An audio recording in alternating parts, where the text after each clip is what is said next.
January 1992. Labour is so keen to get into power that they've been making lots of promises. Adding up the cost of all the promises Labour have made to date, it comes to an astonishing £35 billion extra a year. Where would they get this money? They have already announced 8 new taxes, which would amount to the biggest increase in taxation since the war. But it's still not enough. Where would Labour get the rest of the money to pay for their £35 billion worth of promises? From the rich? There aren't enough around to pay for it all, even if you tax them at 98%, as Labour did before.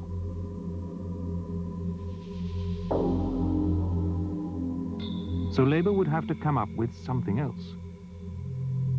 Something that would hit everyone. To pay for Labour's promises, the average taxpayer would end up being hit by an extra £1,000 tax bill. Unbelievable?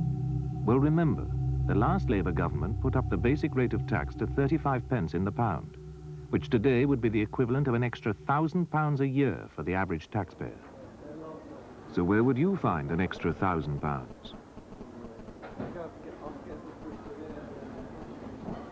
You could give Labour an extra £1,000 a year simply by cutting spending on food and groceries by £20 a week.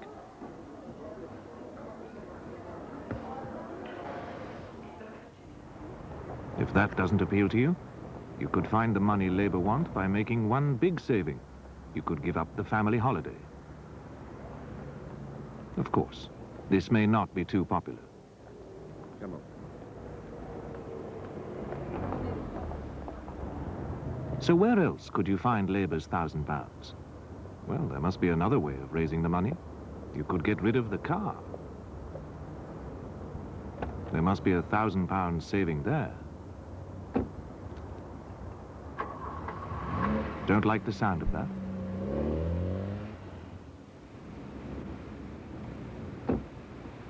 All right.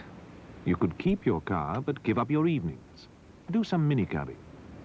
You could get the work by dropping circulars from door to door. If you can't raise the money to pay for Labour, you could go on strike for it, which might explain why strikes go up under Labour. Under the last Labour government, 29 million working days a year were lost through strikes. Last year, with the Conservatives, we had the lowest level of strikes for 50 years. But striking doesn't work, as we all remember. So what about doing some extra work? How would you feel about putting in a few extra hours to pay for Labour's promises? Maybe a farmer should spend a few more hours out in the fields. What about a busy fireman? Would he like to put in an extra shift or two to pay for Labour's promises? What about you? You? Surely someone is prepared to labour more for Labour. Surely teachers just have to take some extra classes in the evening, couldn't you? Well, nurses could always work a few extra hours, couldn't they? Fortunately, Labour's tax bombshell need never happen. The world recession has made it tough for all of us in Britain. But with taxes down, interest rates down, strikes down, and inflation down, Britain is now poised to gain most when the world recession ends. The last thing it needs now is more taxes from Labour.